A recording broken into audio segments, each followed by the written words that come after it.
Buenos días, doctores. Yo soy la doctora Argentina Rodríguez Casas, residente de segundo año de Alergia e Inmunología Clínica y asesorada por la doctora en medicina Gabriela Galindo Rodríguez. Voy a presentarles la sesión del día de hoy, EPOC, enfermedad pulmonar obstructiva crónica.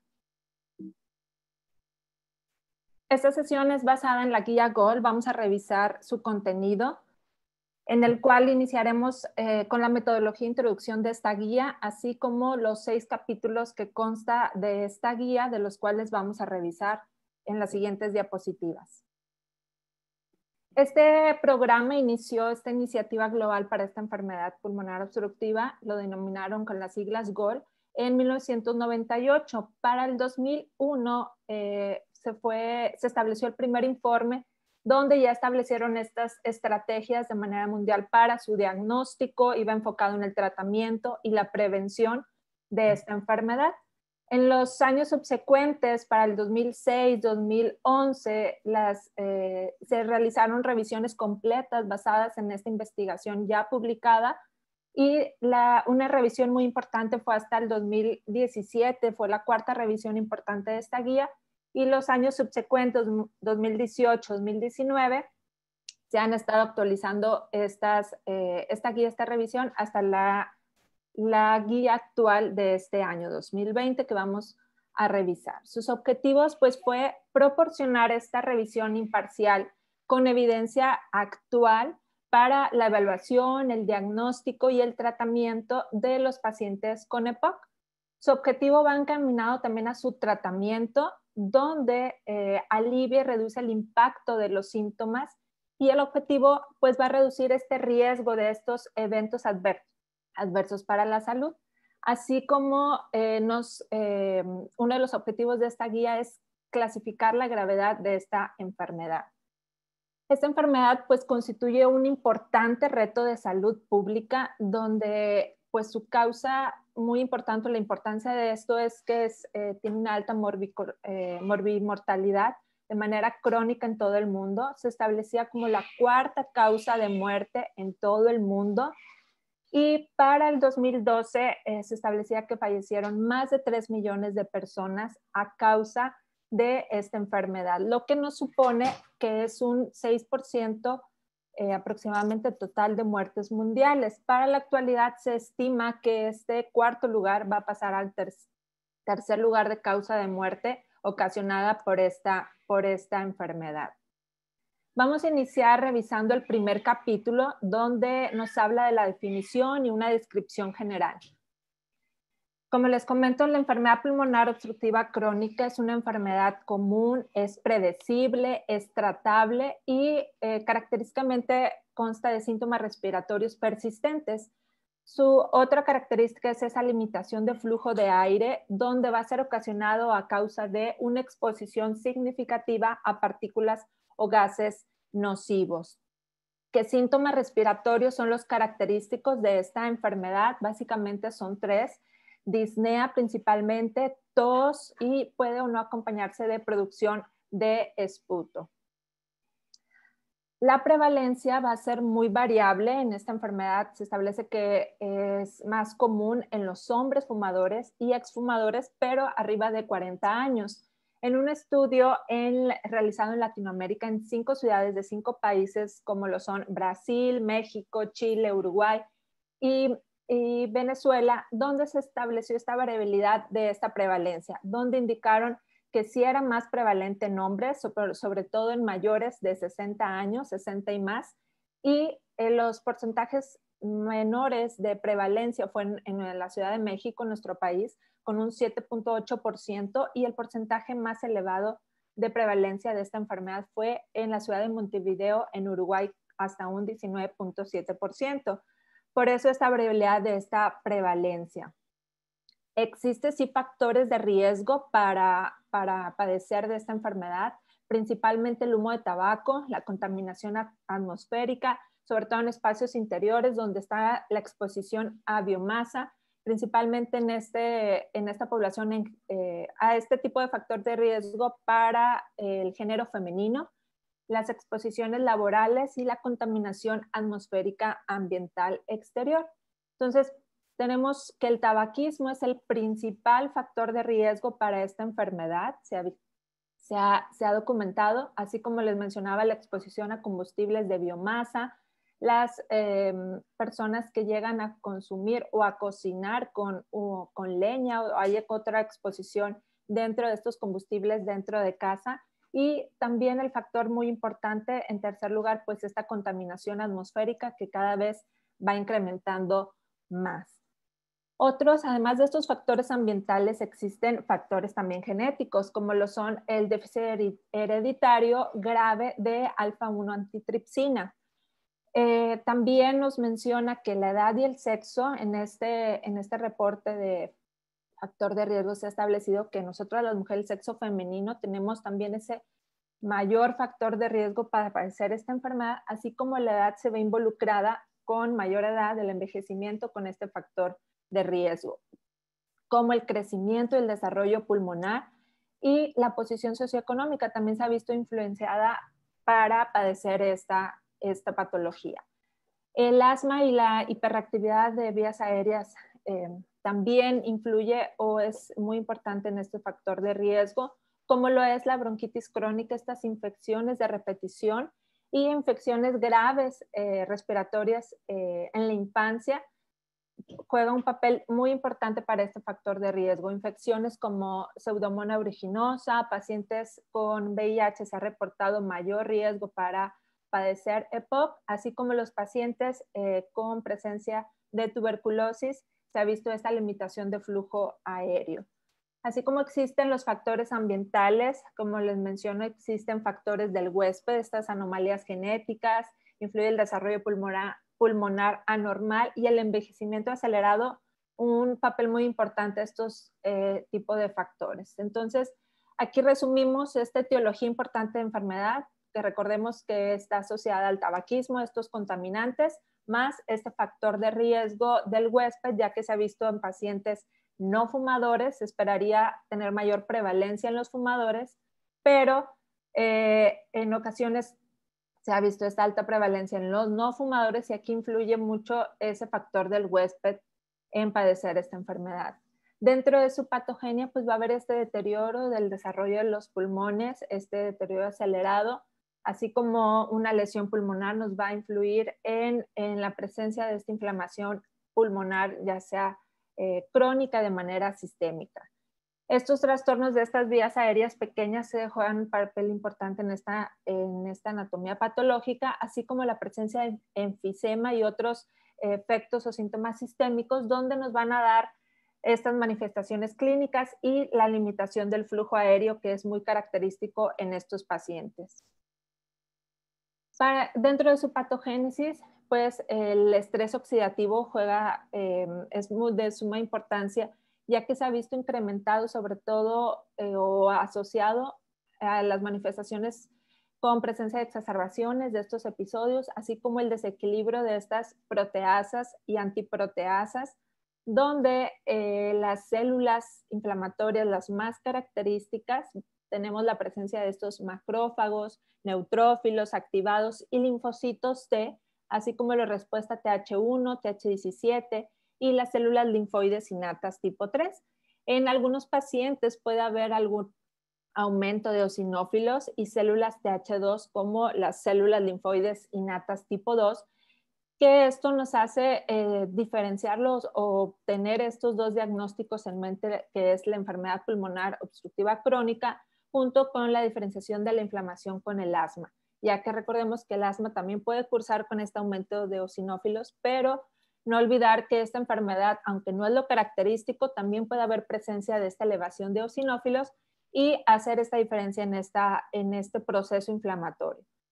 Al tener estas células inflamatorias liberadas en circulación, vamos a tener esta liberación de mediadores inflamatorios de manera crónica y prolongada y nos va a ocasionar una fibrosis peribronquial e intersticial.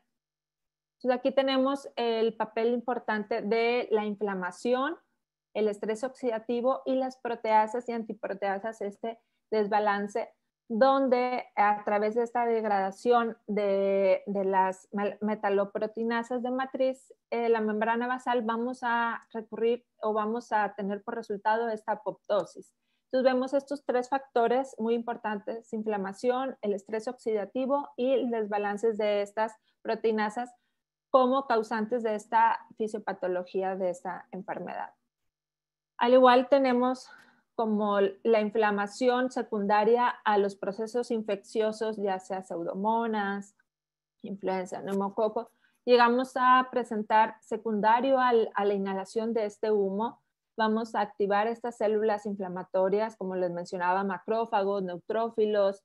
Va a haber esta degradación de elastina y vamos a tener por ende esta liberación de estos células mediadores inflamatorios, citocinas, que van a torrente posteriormente sanguíneo y vamos a tener esas citocinas quimioatrayentes, aumentando más o potenciando más este proceso inflamatorio y dando un cambio a esta estructura o este parénquima pulmonar. Y si es de manera crónica, vamos a tener, pues, como el resultado mencionaba, esa fibrosis pulmonar.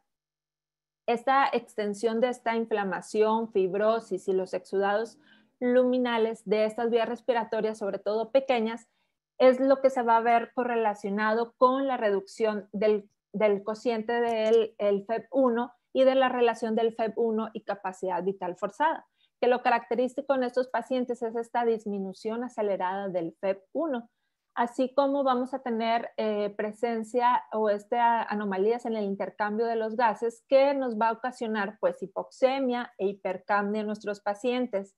Puede haber esta hipersecreción de moco, como nos va a dar resultado esa tos productiva crónica, y que es lo más característico en una bronquitis crónica, pero no quiere decir que todas las bronquitis crónicas sean esta enfermedad obstructiva, enfermedad pulmonar obstructiva crónica secundaria a esta producción de moco, pero sí tenerlo como parte de uno de los síntomas característicos. Nuestros pacientes pueden llegar a presentar hipertensión pulmonar y esto va a ser secundario a esta vasoconstricción hipóxica de las arterias pulmonares pequeñas.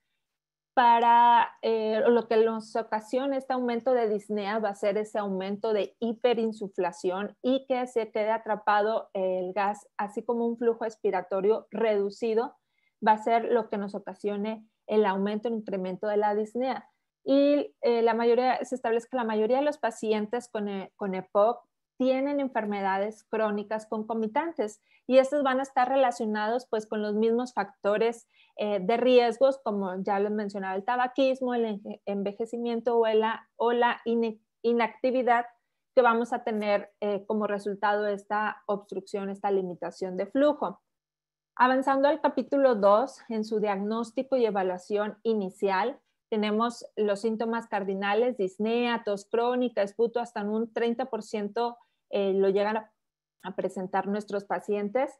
Los factores de riesgo, más la suma de estos factores mencionados del huésped, del tabaco, la ocupación y la contaminación, estamos obligados o necesariamente tenemos que realizar este estudio para hacer su diagnóstico, que es la espirometría, para observar esta relación del FEV1 y capacidad vital forzada post-broncodilatador, que este sea menor a 0.70 y esto nos va a reflejar o nos va a confirmar esta presencia de esta limitación persistente del flujo. Nos habla de esta obstrucción, de este patrón obstructivo, donde vamos a poder tener ese diagnóstico.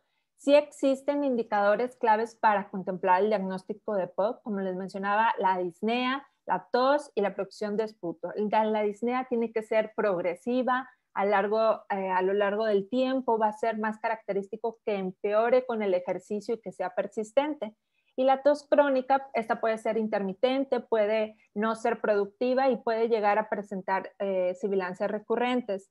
El patrón del esputo, cualquier patrón de producción de esputo nos va a indicar la presencia de esta enfermedad, así como también las infecciones recurrentes de vías respiratorias bajas nos hacen llegar a contemplar en nuestra mente este diagnóstico de esta enfermedad, como los factores de riesgo ya mencionados y los factores familiares de POC o factores en la infancia. Estos como si el paciente tuvo bajo peso al nacer o tuvo alguna infección en la infancia grave, recurrente, llegó a estar hospitalizado o llegó a ser paciente con prematurez, también son las causas.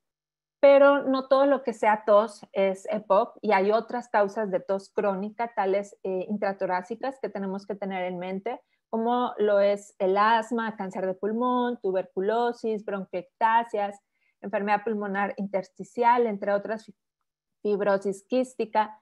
Y de manera extratorácica tenemos otras causas que también hay que descartar, que es rinitis alérgica crónica, el síndrome postgoteo nasal, el síndrome de tos de las vías respiratorias superiores, así como el reflujo gastroesofágico y ciertos medicamentos, como los conocemos, los inhibidores de IECAS, que nos llegan a provocar esta tos crónica y no necesariamente pues esta patología. Entonces, ¿qué diagnósticos diferenciales tenemos que tener en mente? Entre tantos, pues el asma, ya que el asma, a diferencia de EPOC, pues este es de inicio más temprano, en la infancia, o llega a tener exacerbación de síntomas nocturnos o a primeras horas de la mañana. A diferencia de la insuficiencia cardíaca congestiva, en esta patología pues no va a haber limitación de flujo aéreo. A diferencia de las bronquiectasias, este es más característico de procesos inflamatorios infecciosos con mucha producción de esputo. En pacientes con tuberculosis, que también nos hace pensar o descartar este diagnóstico. En este pues no hay una edad, pero nos puede dar a cualquier edad, no hay una etapa ideal o una etapa ya establecida. Y la diferenciación pues va a ser nuestra radiografía de tórax, donde tenemos ese infiltrado característico de la tuberculosis, así como la bronquiolitis obliterante, que este es más en pacientes no fumadores o con antecedentes de artritis reumatoide, que nos haga pensar en esta presencia de esta inflamación de este proceso. Y la panbronquiolitis difusa, este más característico en pacientes con origen asiático, aunque también hay que tenerlo en mente como diagnóstico diferencial. Entonces, como les mencionaba, la espirometría, nuestro estudio de elección para diagnóstico de este patrón obstructivo, donde tenemos esta reducción del FEV1 y de la capacidad vital forzada. Esta relación de estos dos parámetros nos va a dar este patrón obstructivo característico de esta patología. ¿Cuáles van a ser los objetivos de la evaluación de nuestra enfermedad? Pues va a ser la presencia e intensidad de las anomalías en la espirometría, la naturaleza y magnitud de los síntomas actuales de nuestro paciente. Debemos de revisar los antecedentes y el riesgo que tienen a futuro de padecer exacerbaciones y presencia de comorbilidades. Vamos a clasificar la gravedad de la obstrucción del flujo aéreo en nuestra enfermedad y lo vamos a clasificar en leve, moderado, grave y muy grave, de acuerdo a esta relación del FEV1 y capacidad vital forzada postbroncodilatador. Mayor de 80% del valor del predicho va a ser un GOL 1 leve, entre 50 a 80 va a ser un GOL 2 moderado del valor del predicho, de un GOL 3 grave va a ser este porcentaje de menor de 50 y mayor de 30 del FEV1 del valor del predicho, y ya una clasificación muy grave que es el GOL 4, un FEV1 menor a 30% del valor del predicho. Existen escalas para valorar la disnea, esta escala MCR modificada. Este cuestionario donde vamos a ir marcando, igualmente evalúa de acuerdo al caso, de acuerdo al paciente, qué tanto aire le falta, qué tanto le limita hacer las actividades, si llega a presentar o no limitación. Y vamos a ir palomeando y sumando estas escalas que nos proporciona la guía para hacer nuestra valoración en nuestro paciente, así como esta prueba de evaluación de EPOC denominada CAT, donde consta de 8 ítems para el deterioro del estado de salud de esta enfermedad y su puntaje varía desde 0 hasta 40. Si hacemos igualmente el interrogatorio de todos estos síntomas, hacemos la sumatoria de esta puntuación total y nos resulta mayor de 25, debemos de considerar tratamiento para la enfermedad de EPOC. Y nuestra guía nos proporciona además otros cuestionarios respiratorios para su evaluación de nuestro paciente. Continuando con el capítulo 3, en la prevención y mantenimiento, nos habla principalmente de dejar de fumar, ya que este es, como les mencionaba, el factor más importante para desencadenar esta enfermedad. Entonces, pues así de sencillo, pareciera muy sencillo, pero pues sí le va a costar al paciente, pero es la medida que tiene mayor capacidad de influencia en la evolución natural de esta enfermedad. Y debemos de estar conscientes que existen estrategias para ayudar a nuestro paciente para que deje de fumar, preguntarle, aconsejarle, evaluar su estado de salud y ayudarle a organizar, pues sobre todo para que logre esta meta que es de una de las principales en el tratamiento y en la prevención de esta enfermedad. También la guía nos habla de si vacunar o no a los pacientes y sí se recomienda las vacunas antineumococo, la vacuna neumococo 13 valente conjugada y la neumococo 23 valente de polisacáridos en todos los pacientes de mayores de 65 años está indicada y recomendada. La 23 valente polisacáridos, pues esta nos va a reducir la incidencia de neumonía adquirida en la comunidad, sobre todo en los pacientes menores de 65 años y que tienen un FEV1 menor a 40% del valor del predicho o que también se acompaña de comorbilidades. Se ha visto que tienen una incidencia menor de esta presencia de esta neumonía. Iniciando con el tratamiento farmacológico, pues este va encaminado para reducir los síntomas, reducir la frecuencia y gravedad de las exacerbaciones, mejorar que nuestro paciente tolere el ejercicio y mejore por ende su estado de salud, pero se ha visto que las medicaciones existentes para EPOC no nos van a modificar el deterioro a largo plazo de esta función pulmonar. ¿Qué quiere decir? Solamente, como les mencionaba, el dejar fumar sí nos llega a dar ese cambio en la evolución natural de la enfermedad, pero ya el tratamiento farmacológico, ya cuando se estableció el daño crónico, solamente nos disminuye que nuestro paciente no tenga tantas exacerbaciones o reducir los síntomas, más a largo plazo ya esa función pulmonar pues ya hay un daño persistente.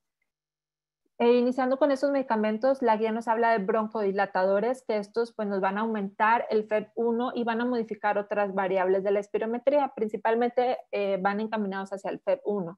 Se usan regularmente pues, para prevenir o reducir esos síntomas y su toxicidad pues, va a estar muy relacionada con la dosis. Sí existe efectos adversos de estos medicamentos, tales conocidos como taquicardia sinusal en reposo o el temblor somático exagerado.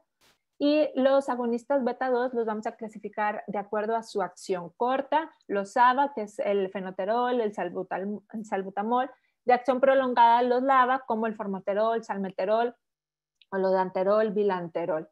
Y aquí vemos el recuadro que nos proporciona la guía, donde vemos el tiempo de duración de estos medicamentos de acción corta, de 4 a 6 a 8 horas, y en promedio los de acción larga de 12 hasta 24 horas de su acción.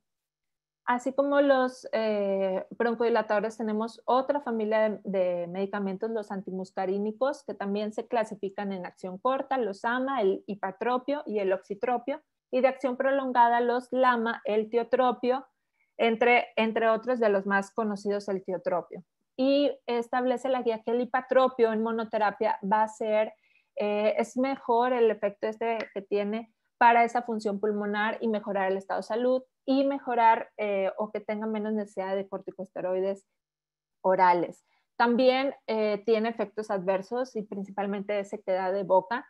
Y igualmente vemos la duración de estos medicamentos de acción corta son de hasta 6 a 8 horas en promedio y los de acción larga igualmente 12 a 24 horas. Los LAMA principalmente nos van a reducir las exacerbaciones superiores y las posibles hospitalizaciones en tiempo futuro. Existe controversia con el uso de los derivados de las jantinas y la teofilina, que es la metiljantina más comúnmente utilizada, pues va a ejercer un pequeño efecto sí broncodilatador, sobre todo en enfermedad de EPOC estable. Y se ha establecido la unión o el uso en conjunto de teofilina más salmeterol, que sí nos va a mejorar un FEV1 y vamos a tener sobre todo mejoría en esta dificultad respiratoria. De los efectos adversos de estos medicamentos va a ser también la toxicidad relacionada con la dosis. Y pues hablando del broncodilatador combinado, la unión de SABA más SAMA va a mejorar también el FEV1 y los síntomas cuando utilizamos este medicamento, como el ejemplo del Conviven Respimat. En combinación pues llega a mejorar. Y al unir un LABA más un LAMA va a mejorar igualmente la función pulmonar, que es uno de los comerciales, el tiotropio con olodanterol, y este va a reducir principalmente esas exacerbaciones y igualmente va a aumentar el FEV1. Existen otros fármacos antiinflamatorios y este va más encaminado para las exacerbaciones, va a constituir el principal criterio para valorar estos medicamentos clínicamente y para determinar esta eficacia de estos fármacos, como lo son los corticosteroides inhalados, glucocorticoides orales, los inhibidores de la fosfodiesterasa 4, antibióticos, mucolíticos, entre otros fármacos. Los corticosteroides inhalados en pacientes con EPOC de moderada a muy grave y con exacerbaciones están indicados, y también la suma de un corticosteroide inhalado más un LABA va a mejorar la función pulmonar y el estado de salud y va a reducir estas exacerbaciones. Al añadir un LAMA, en el tratamiento ya utilizado, que tenemos esta combinación de LABA más corticosteroide inhalado, va a mejorar esta función pulmonar. Y existe también los efectos adversos de estos corticosteroides inhalados, que van a ser la prevalencia de candidiasis oral, ronquera, hematomas cutáneos, así como neumonías asociadas. Este tratamiento con los corticosteroides vamos a considerar ciertos factores para iniciar este uso con estos medicamentos. Y la guía nos dice que hay una fuerte recomendación en pacientes que han tenido antecedentes de hospitalización y exacerbaciones por EPOC, más de 2 exacerbaciones moderadas de EPOC por año, en los pacientes que tengan presencia de eosinófilos en sangre, más de 300 células por microlitro, y los pacientes que tengan esta historia de asma concomitante. Entonces, en estos está indicado iniciar esta combinación con corticosteroides, con los LABA, y considerar su uso solamente en pacientes que tengan una exacerbación moderada de POC por año y sus eosinófilos en sangre estén entre 100 y 300 células por microlitro. Y ya en los pacientes que no que esté contraindicado, pero que tienen menos de pensar o considerar este inicio de este tratamiento, pues ya en los pacientes que han tenido eventos de neumonía repetidos, en los que sus eosinófilos están por debajo de 100 células por microlitro, y en los pacientes que tienen historia de infecciones pues, por micobacterias, en estos no está tan indicado el uso de corticosteroides. Los inhibidores de la fosfodiesterasa 4, también va a reducir las exacerbaciones de moderadas a graves, tratadas con estos corticosteroides sistémicos, y está indicado en pacientes con bronquitis crónica, EPOC de grave a muy grave, y con exacerbaciones. También existen efectos adversos si tiene más: náusea, reducción del apetito, pérdida de peso, dolor abdominal, diarrea, la alteración del sueño, así como cefalea, están documentadas en la guía. ¿Qué antibióticos vamos a utilizar? Pues la guía nos recomienda el uso de macrólidos para reducir esta tasa de exacerbaciones a lo largo de un año. Como la citromicina se ha asociado con un aumento en esta incidencia de las resistencias bacterianas y un deterioro en las pruebas de audición. Sería nada más tener en consideración los mucolíticos y antioxidantes. Este tratamiento regular con estos mucolíticos como la carbocisteína y la N-acetilcisteína nos va a reducir estas exacerbaciones y va a mejorar pues, nuestro estado de salud. Existen otros fármacos también, tratamientos para potenciación de la alfa-1 antitripsina, los antitusígenos, que estos no hay evidencia que jueguen un papel importante o favorable para los pacientes con EPOC, entonces no están indicados, así como los vasodilatadores que no mejoran los resultados clínicos y al contrario pueden empeorar la oxigenación. También como parte de la prevención tenemos la rehabilitación, educación y autotratamiento de nuestros pacientes, donde va a aportar una mejora sobre todo para la disnea, para la salud y para que nuestro paciente tolere el ejercicio, así como vamos a hacer que reduzca las hospitalizaciones y que tenga exacerbaciones, reduce hospitalizaciones en los que han tenido exacerbaciones recientemente. Debemos de tener una intervención de autotratamiento, ya sea con una comunicación de paciente a médico, para reducir estas visitas futuras a urgencias y que nuestro paciente pues esté enterado de toda su enfermedad y todas sus consecuencias. La oxigenoterapia establece la guía para administrar oxígeno más de 15 horas al día. Va a aumentar esta supervivencia de estos pacientes, sobre todo en los pacientes con hipoxemia grave en reposo. Así como la ventilación de presión positiva no invasiva nos va a mejorar esta supervivencia y que nuestro paciente, después de que fue hospitalizado recientemente y que tuvo una hipercapnia diurna persistente, va a llegar a mejorar sus síntomas. Y el paciente con EPOC más apnea obstructiva del sueño también nos menciona que tiene un beneficio pues con el CPAP, que es la presión de vías aéreas, presión positiva continua de vías aéreas, y va a mejorar igualmente su supervivencia y va a disminuir el riesgo de ingreso hospitalario. Existen otros tratamientos también ya de intervencionismo, como lo es la cirugía de reducción del volumen pulmonar, eyectomía, trasplante, intervenciones broncoscópicas, entre otros tratamientos ya más invasivos. Y avanzando al capítulo 4 del manejo de EPOC estable, como haciendo un repaso de su diagnóstico, los síntomas característicos, tos crónica, disnea y esputo, con la presencia de factores de riesgo, la espirometría, el gold estándar para hacer esta evaluación, y las escalas y valoraciones, así como el manejo inicial, como si está paciente fumador, es dejar de fumar, y revisar las demás escalas para poder ajustar tanto su tratamiento farmacológico como no farmacológico.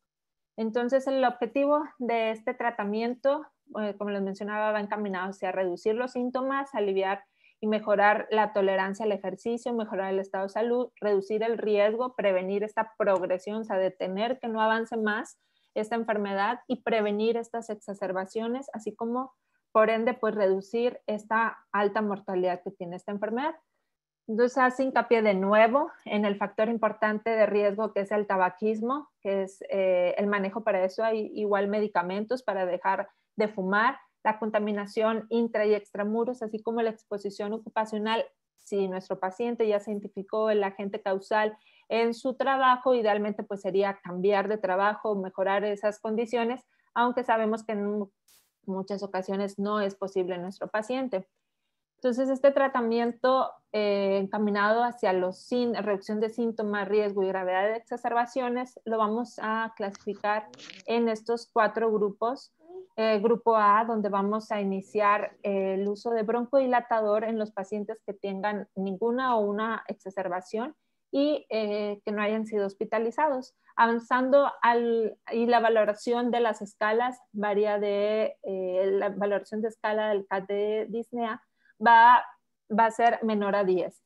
Y entrando al grupo B, que es digamos, el siguiente escalón, donde ya vamos a iniciar, aparte del broncodilatador, el uso de LABA o LAMA, donde ya tenemos este aumento de estas valoraciones a más de 10 de la valoración de disnea del CAT que les había mencionado. Y ya el grupo C, el uso ya de los indicados de los LAMA, donde el paciente ya tiene 2 exacerbaciones o ha tenido al menos una hospitalización. Y en el último grupo, en el grupo D, donde está indicado LAMA, la combinación de LAMA o LABA y la presencia o la combinación de corticosteroides con LABA, como les mencionaba, en los pacientes que tengan esta presencia de eosinófilo. Permítame.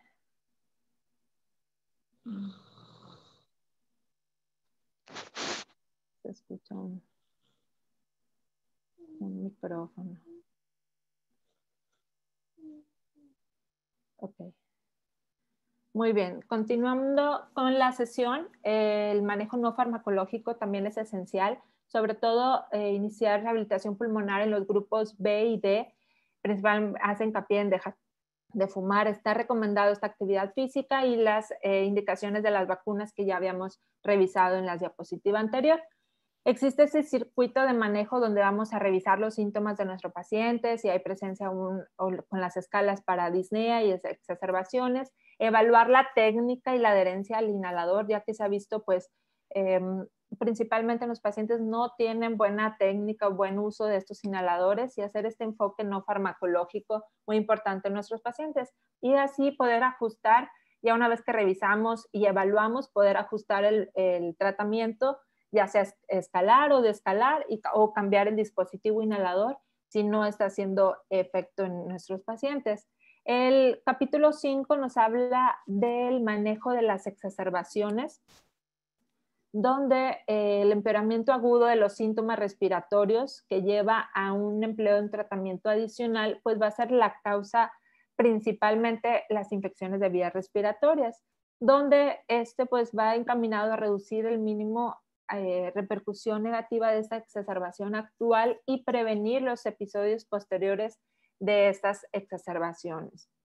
Entonces tenemos en mente para las exacerbaciones este diagnóstico también diferencial, neumonía, el edema pulmonar secundario, estas afecciones cardíacas, un derrame pleural, ¿por qué está exacerbado nuestro paciente? Puede ser presencia de embolia pulmonar, neumotórax, hasta arritmias cardíacas o esta fibrilación o flúter auricular que nos haga incrementar estos episodios de limitación de flujo aéreo.